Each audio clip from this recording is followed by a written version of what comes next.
rindu untuk umroh kembali, bahkan sudah terlalu rindu ya, kadang tiap tahun, bahkan bukan tiap tahun, setiap kali ada yang berangkat ke sana hatiku selalu dipanggil, karena aku juga selalu memberikan apa yang aku punya ya, dari baju-baju abaya aku ya, karena aku ingin bersyukur dengan apa yang Allah berikan pada aku, dengan tugas yang Allah berikan pada aku. Aku dituntut untuk berkiprah di bidang syar'i fashion, terutama apa yang namanya baju-baju syar'i ya. Dan aku mengambil model-model yang simple seperti abaya. Jadi ini adalah di dalam Masjidil Haram, jadi aku sudah dituntun untuk memakai penutup wajah. Jadi aku ditatar ya, seperti aku dituntun. Jadi aku tuh harus, dan di sini sepulang umrah aku ditugaskan untuk siar hijab dan nikah, karena sebelum berangkat umrah itu aku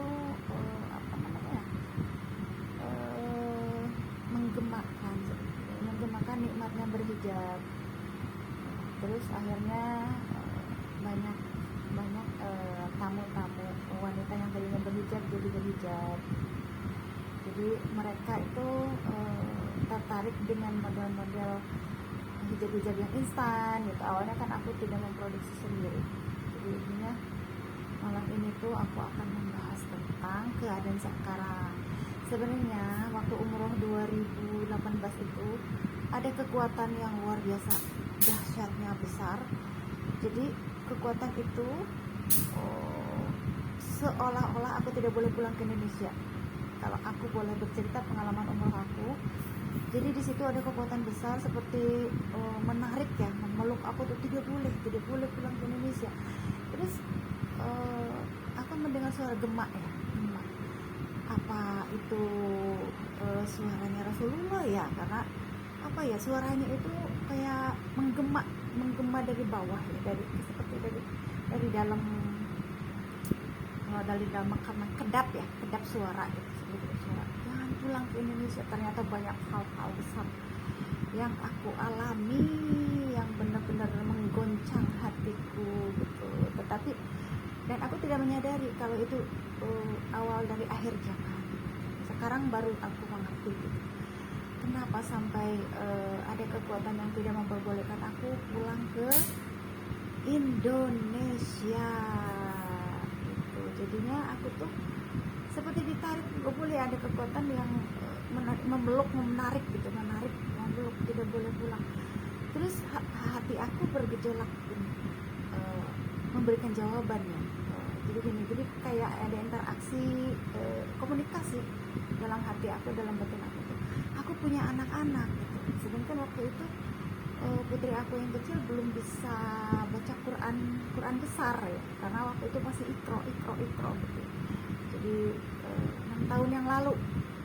Jadi intinya habis setelah aku menjawab begitu dalam batin aku, baru tuh aku seperti begini loh, seperti udah deh gitu ya, udah dilepas gitu, maksudnya aku bisa naik pesawat di Jeddah itu, karena seolah-olah aku tidak boleh pulang gitu.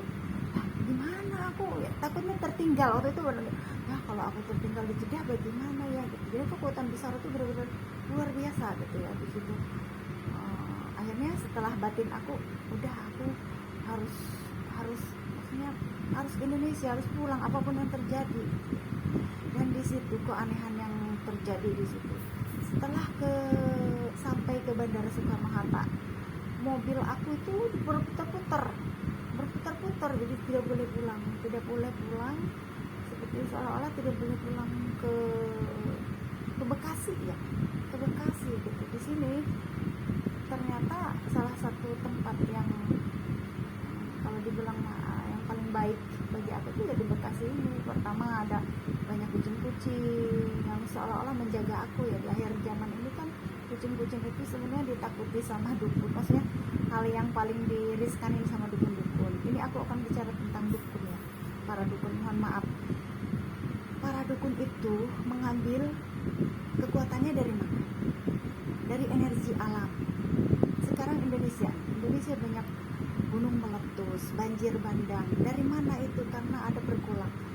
Ada kalau kita mah peperangan antara dunia perdukunan dengan dunia santri. Jadi di situ yang efeknya ya alam juga yang rusak. Sebenarnya begini, dengan secara tidak langsung ya dukun-dukun itu ya yang gini loh, ketika menyerang seseorang dengan ilmu-ilmu sihir pukul-pukul, maka efeknya itu ya ke kampungnya sendiri gitu. Jadi efeknya itu balik ke gunungnya, karena para dukun-dukun itu menyerap energi alam. Dan di sini ambisius itulah yang membuat ambisius yang membuat manusia itu lebih kejam daripada hewan. Hewan itu sebuas-buasnya hewan tidak akan memakan anaknya gitu ya. Itu hewan. Aku mengenal aligator. Di sini sebenarnya aku tidak memelihara aligator, karena yang selalu memelihara tuh ayahnya, anak-anak. Aku cuma menyapa, terus jadi seolah-olah ya sepulang umur itu mereka itu hormat sama aku gitu. Aku itu harus menolong, kan aligator itu ada 3 di empang ya.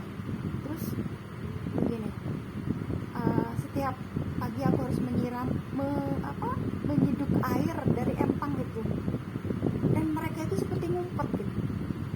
Aku tidak akan menggigit tanganmu, aku tidak akan menggigit. Mereka itu sembunyi, dan sebelum aku mengambil air dari empang itu, mereka itu berjejer seperti gini. Aku silakan kalau kamu mau ngambil air, karena aku harus menolong bibit singkong waktu itu. Jadi singkong itu terbengkalai ya sebelum umroh itu, jadi tangan aku dituntun buat menyuburkan tanah gitu ya. Jadi menyuburkan tanah yang benar-benar aku luar biasa bisa mengolah semuanya, karena aku diberikan sehat fisik dan jasmani ya. Sebenarnya aku tuh punya keluhan dengan mata, di silinder 2 ya, tapi sepulang umroh itu luar biasa, tidak ada rasa sakit sama sekali. Terus lepas kacamata juga, aku tidak tahu kalau kacamata itu, tapi yang jelasnya tuh sehat lahir batin selama 6 tahun ini, 7 tahun dan 6 tahun 7 tahun sehat lahir batin.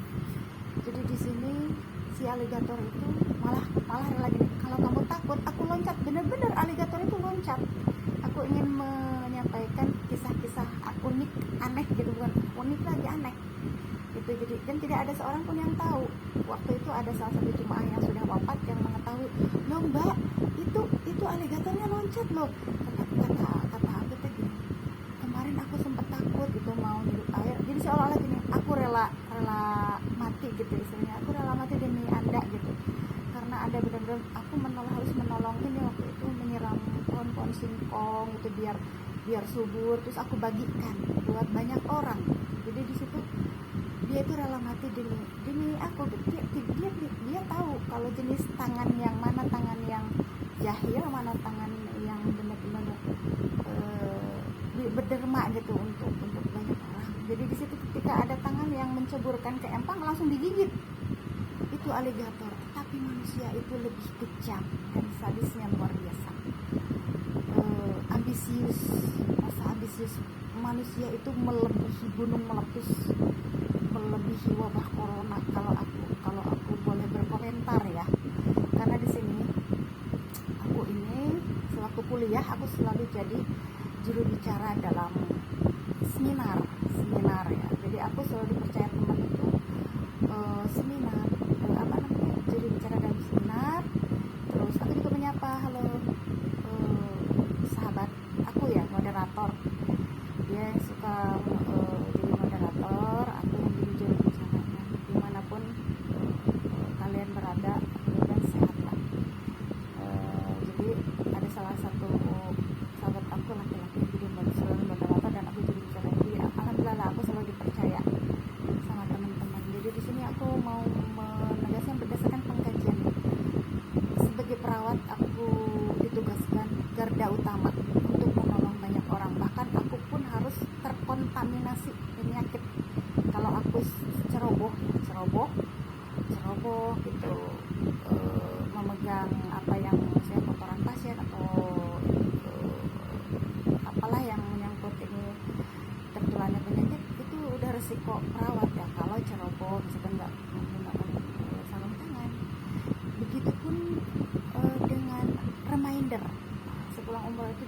banyak gini, kamu tidak boleh diam aja gitu. Ini udah akhir zaman, kamu harus mengingatkan banyak orang gitu untuk peduli sama lingkungan, dia boleh sama tumbuhan, sama hewan. Jadi di situ sebelum umroh itu aku ditugaskan Allah ya mau tidak mau sebenarnya gitu. Kadang-kadang orang yang mengingatkan itu malah dibenci, bukannya menerimain gitu, malah dibenci, kadang dikucilin gitu ya. Aku gimana lagi, aku sih fokus saja gitu. Ada satu dua juga yang menerima, tapi kebanyakan susah gitu. Ya udah deh gitu. Terus aku sudah selesai. Aku itu selalu mengutamakan preventif. Kalau dalam perawat itu jangan sampai terjadi sesuatu gitu. Jadi preventif. Sebagai reminder apalagi. Kalau reminder itu menyangkutnya ke alam semesta ya. Ini menyangkut apa ya? Kehidupan. Jadi nih aku bicara dengan ini sahabat aku udah wafat. Aku pikir udah wafat ya.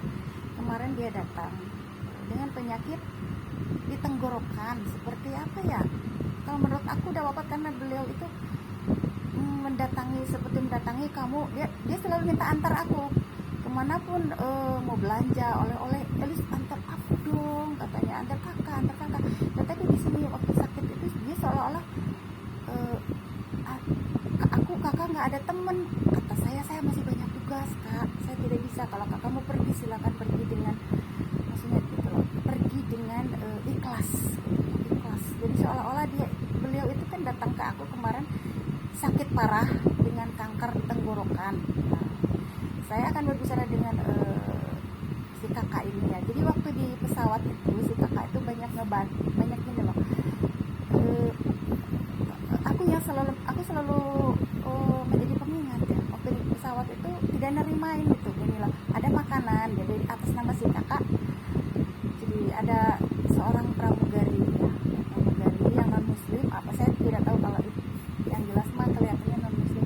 Meskipun non muslim kita harus menghormati kakak, kita mau jadi tamu Allah ya gitu. Di situ aku cerewet sama si kakak ini. Si kakak tuh gini, dikasih makanan ini aku nggak mau, ini tuker dong, aku nggak mau ini gitu. Kita tidak boleh seperti itu, kita itu mau tamu Allah. Saya ambil cerewet gitu, kita mau jadi tamu Allah gitu, kita tidak boleh apapun yang mereka berikan kita terima gitu. Aku punya cerita kenapa sampai aku sekarang mengadakan popmi ya. Popmi sebenarnya begini, tengah malam kan kita harus makan gitu. Dari mana lagi kita dapat makanan di pesawat? Kita tidak boleh milih-milih gitu, apapun yang mereka suguhkan kita harus terima gitu.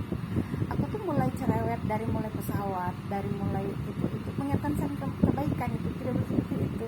Sekarang udah almarhum ya, aku juga tidak menyangka 6 tahun ini beliau datang ke rumah untuk diobat terapi alternatif ya. Dengan keluhan di tenggorokan seperti ada daging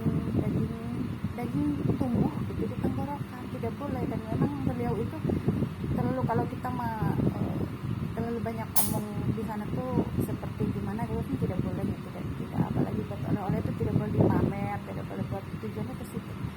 Jadi beliau ini sampai aku di pesawat itu tidak boleh. Waktu itu gini, tengah malam kita kan lapar, terus kok nih aku juga sempat berpikir ya Allah, ini kan makanan anak-anak gitu ya, tapi apalah, kita harus menerima dengan ikhlas apapun yang dimakan, yang penting sehat itu. Alhamdulillah aku juga ya, maksudnya malah jadi obat dari perut aku, karena aku habis operasi itu sering sakit perut ya, karena masuk angin ya, gampang masuk angin gitu di situ.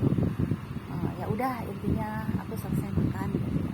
Sekarang hikmahnya aku jadi teringat, aku mengadakan popmi, pada beli popmi gitu di sini ya. Sekarang ini dituntun selain baju, aku juga ngadain makanan gitu di situ. Aku teringat, oh ini berkahnya gitu, berkahnya dari hal yang sekecil apapun itu membawa berkah, dari pakaian yang kita pakai, terus dari yang makanan yang kita makan. Kalau kita nerimain, insya Allah gitu. Isinya di situ. Jadi ini aku waktu di dalam Masjidil Haram dituntun memakai penutup gitu, jadi seolah-olah gini, akan dijadikan apa aku ini tuh sama Allah tuh gitu ya. Jadi di sini sepulang itu, jadi dituntun juga sepulang kalau aku harus menutup pakai cadar gitu lah, itu cadar. Kemana aku harus bikin cadar gitu. Terus Allah tunjukkan. Jadi ada permakan, ternyata permakan itu dulu ada ya, penjahit perempuan yang mitra jahit aku ya. Jadi itu permak gitu. Ya Allah tuh menunjukkan langkah kaki ya. Petunjuk itu anggota badan itu seolah jadi udah digerakkan gitu. Jadi energi alam itu menunjukkan kebaikan-kebaikan ke kita itu. Alam itu memberikan energi baik kalau kita tujuannya baik. Jadi aku dituntun untuk mendatangi tetangga yang permakan, ternyata dia juga bisa jahit baju. Dari situ mulai bawa tugas aku tuh di bidang hijab syar'i, terus memproduksi sendiri, maksudnya gini, kreativitas sendiri gitu ya. Meskipun aku pokoknya intinya aku tuh untuk membenahi diri sendiri lah gitu, untuk mendanani diri sendiri gitu. Awalnya aku bikin dari cadar-cadar yang dari hijab-hijab yang tidak terpakai gitu ya, udah aku bikin cadar. Lama-lama aku bisa membeli sendiri gitu ya, kainnya apanya ya itulah. Jadi dibuka-bukakan, jadinya aku bisa memproduksi tanpa menyusahkan ayahnya anak-anak. Jadi aku hijrah itu tidak apa ya, tidak menyusahkan karena aku tidak mau. Memang awalan mah aku mau beli cadar ya, ternyata harga cadar itu, satu cadar itu yang bagus bahannya itu sampai 100.000. Dan ayahnya anak-anak waktu itu, kok mahal banget ya. Aku paling suka tidak enak tuh kalau udah begitu ya. Karena itu keikhlasan ya, apalagi kita cadar harus banyak ya. Akhirnya waktu itu aku berpikir keras bagaimana aku bisa hijrah tetapi cadar-cadar aku banyak. Akhirnya aku berkreativitas tuh, mulai dari pasmina yang tidak terpakai, hijab-hijab yang tidak terpakai di rumah ya, dibikin cadar. Nah di situ rezeki itu semakin bagus. Akhirnya dengan itu terus aku bisa beli, pokoknya dengan sendirinya bisa beli kain. Akhirnya aku bisa, ternyata si mama juga bisa jahit baju syar'i ya. Akhirnya di situ tuh neretel terus ngerembet gitu. Akhirnya aku memproduksi baju sendiri. Dari aku sendiri ternyata tetangga para mama-mama soleha itu tertarik juga dari model baju aku. Akhirnya mereka pada, Umi aku mau baju kayak Umi, ya udah aku jahitin gitu. Itu intinya. Jadi dari hijrah itu luar biasa memberikan keberkahan yang besar di sini. Jadi apa ya, aku balik lagi ke masalah medis ya, kalau di sini medis. Jadi di sini kenapa aku dilarang pulang ke Indonesia, dalam batin aku tidak sih, karena akan terjadi pergolakan politik. Ternyata lagi ininya politik ya. Terus sekarang ini puncak-puncaknya itu dari dulu sebetulnya. Puncak-puncaknya apa ya, kalau dibilang benar-benar pertempuran, benar-benar seperti gajah. Kalau gajah Palestina berenang kelihatan ya, gempuran senjata atau apalah yang pakai senjata. Tapi kalau ini kita juga sebenarnya sudah berperang. Kalau di Indonesia itu tapi magis gitu di sini. Tapi di sini kebatilan lah, itunya kebaikan sama kebatilan. Tapi aku selalu berpegang teguh begini, aku masih hidup sampai sekarang karena kita berada di jalan, berusaha semampu mungkin berada di jalan yang benar, dan kita itu, dan Allah itu meluaskan ilmu gitu. Sepulang umrah itu Allah itu membukakan ilmu. Silakan kamu mau belajar ilmu apapun gitu, silakan gitu, selama kamu berada di jalan lurus dan benar dan membela kebenaran dan keadilan, kebaikan, intinya di situ. Jadi tangan aku tiba-tiba dipisahkan untuk menjahit baju gitu. Tetapi di sini orang-orang yang mempunyai keyakinan medis itu yang ngerjain aku gitu, itunya ngerjain aku sampai ada pasir di cadar aku gitu. Terus ya udah, aku seperti kata Allah teh, jangan putus asa gitu, kamu dibuat tidak bisa menjahit sendiri aku. Jadi aku memproduksi baju sendiri sampai selosin ya, terutama untuk putri-putri aku. Jadi dari jahitan aku sendiri gitu ya, dari kenang-kenangan itu. Dan jadi aku nggak jual buat kenang-kenangan. Sempet dulu ya satu lusin itu aku sampai beli apa namanya, bisa bisa nabung ya, dengan cara bantu yang jual butuh mesin obras, mesin jahit. Akhirnya aku punya tuh. Jadi aku punya sesuatu itu dari hasil orang yang jual butuh. Aku bisa membeli mesin jahit yang baru, tetapi di sini tidak ada nilai sosialnya itu. Aku lebih senang barang-barang second ya. Second itu bekas, tetapi mereka juga merasa terbantu, apalagi yang jual butuh ya. Jadi aku sering kebanyakan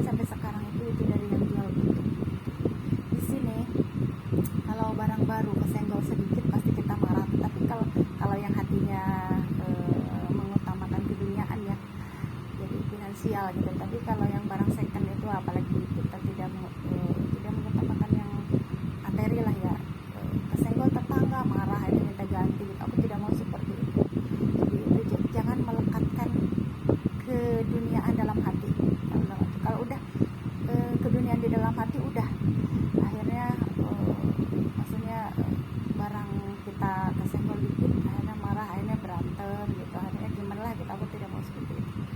Jadi di sini berbalik lagi ke cerita yang itu tadi, di sini pergolakan. Sekarang ini tahun 2024